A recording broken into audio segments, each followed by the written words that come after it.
Hello दोस्तों, मैं हूँ जागिर और मैं आपका स्वागत करता हूँ मेरे टेक बंडर चैनल पे। एक्चुअली मैं काफ़ी दिनों बाद वीडियो इसलिए ला रहा हूँ क्योंकि मेरे पास कोई ऑप्शन मतलब कोई चीज़ नहीं मिल पा रही थी कि मैं किस टॉपिक पे अपना काम करूँ। तो मैंने सोचा कि कुछ लोग ऐसे हैं जैसे जो डिफरेंट बैकग्राउंड से एक्चुअली मेरा जो बेसिकली बैकग्राउंड है वो सॉफ्टवेयर इंजीनियरिंग का है। और कुछ और मैं प्रॉपर टेक्निकल नहीं हूँ क्योंकि मैंने बीटेक या एमसी नहीं किया, फिर भी मैं सॉफ्टवेयर इंजीनियर हूँ। तो मैं ये एक्चुअली वीडियो इसलिए बना रहा हूँ वीडियो उनके लिए बना रहा हूँ जो मतलब डिफरेंट बैकग्राउंड होने के बावजूद भी वो सॉफ्टवेयर इंजीनियर बन सकते हैं। तो मेरी लाइफ में जो चैलेंजेस आए थे मतलब मैंने जो अपना करियर स्टार्ट किया था वो मैं एज अ टेलीकॉलर मैंने स्टार्ट किया था का और टेलीकॉलर से फिर इसके बाद मैं फील्ड में भी जॉब किया। मैंने मार्केटिंग करी है, सेल्स में काम किया है। उसके बाद मैंने उसके बाद मैं सॉफ्टवेयर इंजीनियरिंग में लाइन में आया। तो मैंने कैसे आया इस प्रोसेस में बस वही आपको बताना चाहता हूँ कि अगर कोई बंदा डिफरेंट बैकग्राउंड से भी है या कोई लोग डिफरेंट बैकग्राउंड से है, तो वो भी सॉफ्टवेयर इंजीनियर बन सकता है। तो उसके लिए जैसे कि मैंने आपने बताया कि मैंने ग्रेजुएशन की हुई है, ग्रेजुएशन मैंने बैचलर ऑफ आर्ट्स की हुई है, जबकि बीटेक माँगते हैं हर कंपनी के अंदर।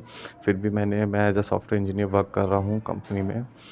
तो उसके लिए क्या करना होगा, जैसे आप डिफरेंट किसी भी बैकग्राउंड से हो, चाहे बीकॉम आपने ग्रेजुएशन में बीकॉम किया है या बीए किया है, तो आपको कुछ नहीं करना। अगर आपका इंटरेस्ट है किसी चीज़ के अंदर मतलब सॉफ्टवेयर इंजीनियरिंग के अंदर इंटरेस्ट है, आपने किसी लैंग्वेज को पढ़ना स्टार्ट किया है या नहीं स्टार्ट किया है, अगर आप पढ़ना चाहते हैं तो बिल्कुल आप पढ़ सकते हैं।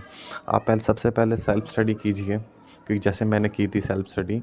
मैंने भी अपने आप को पहले सेल्फ स्टडी की। सेल्फ स्टडी करने के बाद मैंने क्या किया, मैंने एक डिप्लोमा कोर्स किया वेब डेवलपमेंट का, क्योंकि उस समय मुझे भी गाइडेंस देने वाला कोई नहीं था, बट मेरा इंटरेस्ट जागा था उसके अंदर कि मुझे भी सॉफ्टवेयर इंजीनियर बनना है। तो मैंने क्या किया, एक डिप्लोमा कोर्स किया और डिप्लोमा कोर्स मेरा वही 6 से 7 महीने का था। अगर आप भी डिप्लोमा कोर्स करेंगे तो कई सारे इंस्टीट्यूट है, वो उस इंस्टीट्यूट से कर सकते हैं। तो मैंने डिप्लोमा कोर्स किया। डिप्लोमा कोर्स करने के बाद फिर मैंने 6 मतलब उसके बाद मैंने इंटरव्यू देना प्रोसेस स्टार्ट किया।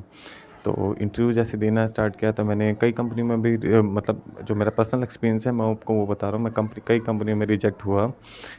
होने के बाद फाइनली मेरा एक कंपनी में हुआ सिलेक्शन, जिन्होंने मतलब मेरा डिग्री वगैरह नहीं दी, मतलब छोटी कंपनी थी, बट मुझे मुझे स्टार्ट करना था अपना काम मतलब सॉफ्टवेयर इंजीनियरिंग लाइन में। तो ऐसे ही मेरा सिलेक्शन हुआ था किसी छोटी कंपनी के अंदर। तो वहाँ पे ज़्यादा बंदे नहीं थे, मतलब ज़्यादा लोग नहीं काम करते थे। मैं वहाँ पे 2 से 3 बंदे काम करते थे। तो वहाँ पे मैं सीख मतलब मेरे अंदर इच्छा थी सीखने की, किसी चीज़ को काम करने की, तो मैं सीखता रहा। फिर उसके ऊपर काम मैंने अपने आप को इम्प्रूव करना स्टार्ट कर दिया। शूट करते फिर मतलब 1 साल मैंने इस कंपनी में काम किया। देन फिर एमएनसी कंपनी मैंने चुनी। एमएनसी कंपनी में इंटरव्यू दिया। तो कई सारी उसके बाद मैंने एमएनसी कंपनी में इंटरव्यू दिया। तो मेरे मतलब लॉजिक्स, अगर अगर किसी टेक्नोलॉजी पे जाते हो, अगर आपकी चीज़ें अच्छी है तो ऑब्वियसली आप सेलेक्ट होते हो। वहाँ पे डिग्री का इन्होंने ऐसा कुछ नहीं कहा। बट अगर आप और भी कोई ऐसी एमएनसी कंपनी है जो बीटेक है वो सब माँगती है, तो आप उसके साथ जैसे आपने बीए किया हुआ है या बीकॉम किया हुआ है तो आप एमसीए कर सकते हैं। वो भी आपके लिए एक मास्टर डिग्री हो जाएगी, वो भी आपके लिए टेक्निकल डिग्री है। तो आप किसी भी कंपनी में जाओगे तो आप अगर एमसीए आप कर रहे हो तो वो आपको एक्सेप्ट कर लेगी, क्योंकि आपके पास मास्टर डिग्री हो जाएगी और ईज़िली आप इस लाइन के अंदर आ सकते हैं।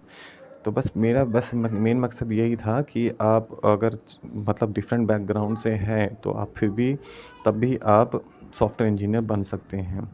ऐसा नहीं है कि ओनली बीटेक या एमसीए मतलब बीटेक वाले बंदे ही या कंप्यूटर साइंस वाले बंदे ही या एमसीए बंदे ही कर सकते हैं। बट अगर आप डिफरेंट बैकग्राउंड से हो तो आप भी उसके अंदर जा सकते हो, और अगर आपका बस आपका इंटरेस्ट होना चाहिए।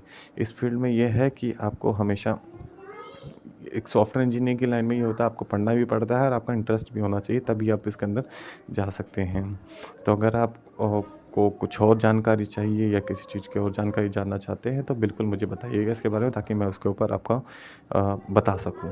तो बस मेरा मकसद ये था कि आपको एक गाइडेंस दूँ कि आप दूसरे फील्ड से होने के बावजूद भी कैसे सॉफ्टवेयर इंजीनियर बन सकते हैं। अगर आप पढ़ने के लिए कुछ चीज़ें ढूँढ रहे हैं तो मैं आपको कुछ लिंक्स रेफ़र कर दूँगा मेरे कमेंट सेक्शन में, मतलब बिलो सेक्शन में लिंक में। तो आप उस लिंक को चेक कर लीजिएगा, वहाँ पे जेएक्सेस वेबसाइट्स पे जाके आप स्टार्ट कर दीजिएगा। किसी एक पर्टिकुलर लैंग्वेज को पकड़ लीजिएगा जिस लैंग्वेज से आप आगे बढ़ना चाहते हैं।